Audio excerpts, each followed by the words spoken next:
Kwa majina naitwa wakili Geoffrey Mwakasege, wakili wa kujitegemea, nimebezi Iringa pamoja na Tanzania kwa ujumla, East Africa kote nafanya kazi.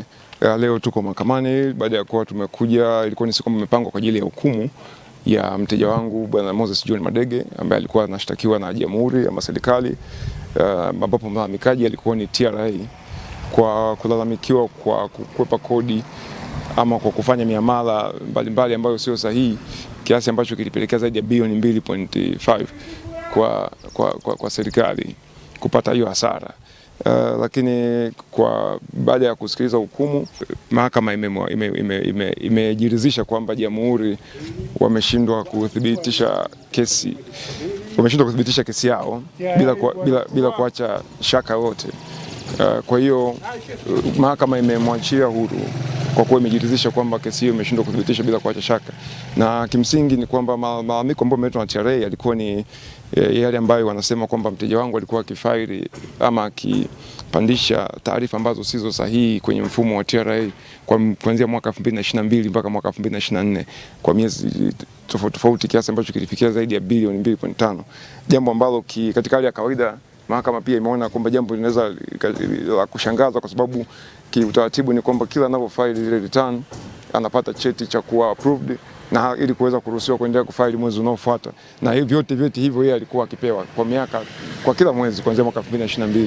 Sasa mwaka 2025 ndio ghafla akakamatwa kwamba mamlaka imegundua kwamba hizo taarifa sio sahihi, lakini hakuna jitihada yoyote ambayo TRA wao walifanya kwa ajili ya kutaka kujiridhisha na uhalisia wa hizo taarifa au kuleta vithibitisho kuonyesha kwamba taarifa hizo sizo sahihi ama ni za mteja wangu Moses Madege. Kwa hiyo ameachiliwa huru, na wito wangu tu ni kwamba kwa taasisi kama hizi za TRA, badala ya kuleta mashauri mahakamani, basi inaweza ikatumia njia hiyo kuwakaa vizuri na wafanyabiashara, hasa wale ambao wanachangia pato kubwa sana kwenye kodi hapa nchini, badala ya kuwaburuza mahakamani, lakini kuwashauri namna gani nzuri ya kufaili hizo return, lakini pia namna gani nzuri ya kuweza kujikuta wanaingia kwenye matatizo kama aliyomkuta mteja wangu, kwa sababu tunaamini mahakamani sio solution ya kila kitu, na ndio maana mahakama inaposhindwa kujiridhisha, basi utakuta mtu anakuwa ameachiliwa huru. Ndio. Kuna sauti nyingi, lakini si zote zinasikika. Lakini kuna sehemu moja ambapo kila sauti ina thamani. Hapo ndipo ilipo Global TV, sauti ya wanyonge, mtetezi wa wasio na pa kusemea.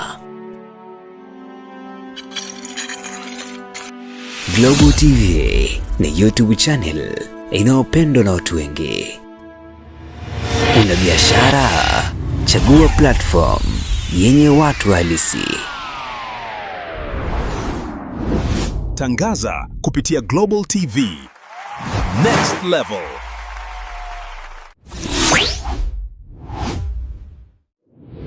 Chukua hatua sasa.